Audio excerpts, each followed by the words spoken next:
هل هيحقق مرموش اسطوره محمد صلاح في الدوري الانجليزي؟ اول مره سمعنا اسم مرموش ايام ما كان في وادي دجله، بعدين خد رحله احتراف في المانيا بدات من دوري الدرجه الثانيه، وما سمعناش عنه بعدها لحد ما قرر كيروش ضمه للمنتخب بعد ما قدر بخطوات بطيئه جدا في سنين يرسخ اسمه في البوندسليجا لحد ما تالق مع نادي فرانكفورت وبيبقى هداف الدوري الالماني وبيعدي هاري كين شخصيا. كل ده لفت انتباه عم المدربين بيب جوارديولا اللي قال لك عايزينه في مانشستر سيتي. طبعا انتقال مرموش للدوري الانجليزي وانه يلعب تحت قياده جوارديولا فرحتنا كلنا، لان الاول مره لاعب مصري هيدربه افضل مدرب في العالم. السؤال هنا، هل مرموش هيقدر ينجح زي محمد صلاح ويحقق اللي عمله في الدوري الانجليزي، ولا هيكون زيه زي لعيبه مصريه كتير خرجت من الدوري الانجليزي زي ما دخلته؟ ده اللي هنحاول نجاوبه معاكم. تعالوا نفتكر مسيره بعض اللعيبه المصريين اللي لعبت في الدوري الانجليزي واللي للاسف ما عملوش حاجه. اولهم البلدوزر عمرو زكي، بدايه قويه مع ويجن واللي كان مدربه ساعتها مبهور بيه وشايف انه هيبقى ألان شيرر الجديد وانها مساله وقت وهيبقى احسن مهاجم في العالم، لدرجه ان ريال مدريد فكرت في التعاقد معاه، لكن للاسف كانت كلها احلام واماني بسبب عدم التزامه بالمعسكرات. تبص تلاقيه بينزل مصر اجازات وما يرجعش في ميعاده. كل ده كان سبب انه ما يكملش بالمستوى اللي بدا فيه، وبعد ما كان مرشح انه يلعب في ريال مدريد انتهت مسيرته في المقاولين العرب. عندك كمان ميدو اللي كان اشهر لاعب مصري احترف في اوروبا وبدا بدايه قويه في اياكس، ولما راح توتنهام كانت التوقعات عليه كبيره انه يكمل بنفس المستوى اللي كنت بتشوف واحد مثلا زي ابراهيموفيتش اللي بدا معاه كان بيقعد له دكه، لكن برضه عدم الالتزام وعقليته الضايعه خلت مسيرته تنتهي بدري واعتزل وهو 29 سنه. عندنا كمان واحد زي ابراهيم سعيد اللي كان فلتة جيله بمعنى الكلمه، وكان واحد من احسن لعيبه مصر وافريقيا وجات له فرصه احتراف في ايفرتون، بس ابراهيم كان عنده عاده يصبغ شعره كل ماتش وساب لك كل الالوان ومسك في اللون الاحمر، وطبعا الحركه دي جننت جماهير ايفرتون لانه صبغ شعره بنفس لون تيشيرت ليفربول، والحركه دي كانت كفيله تقضي على مسيرته من قبل ما تبتدي.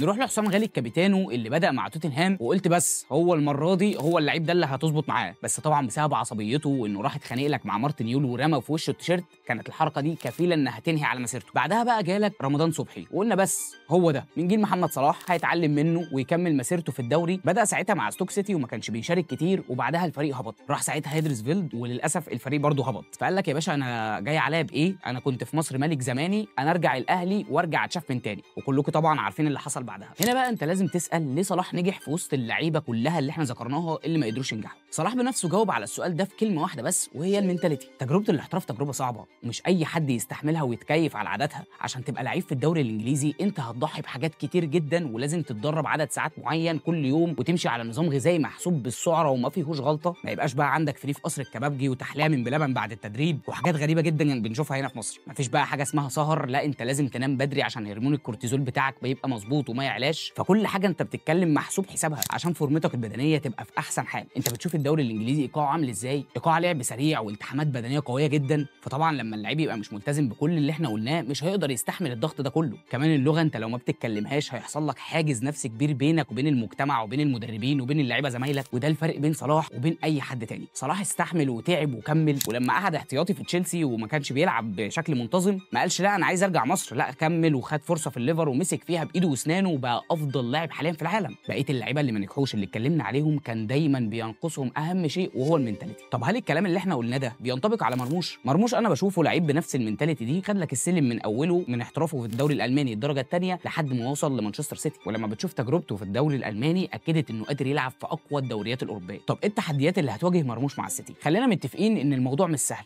مرموش هيواجه ضغط كبير جدا في السيتي، خاصه انه داخل كبير وفي لعيبه على اعلى مستوى حواليه، ومستوى السيتي مش اقوى حاجه وهو داخل على معجنه ماتشات بمعنى الكلمه. جوارديولا هو مدرب عظيم وبيقدر يطور اي لاعب، ومرموش لو استغل الفرصه دي صح حرفيا هيبقى في حته ثانيه. الدوري الانجليزي مش زي اي دوري في العالم، المنافسه فيه مرعبه جدا وضغوط الجمهور والاعلام مش طبيعيه، بس مرموش عنده مميزات قادره تعدي كل ده. تفتكروا ان مرموش هيقدر يعمل اللي عمله محمد صلاح؟ الاكيد انه لو استمر في تقديم الاداء اللي هو بيقدمه فهو قادر يحقق انجازات كتير جدا لنفسه. حابب برضه اعرف انتوا ايه رايكم في حاجه زي كده؟ شاركوني في التعليقات.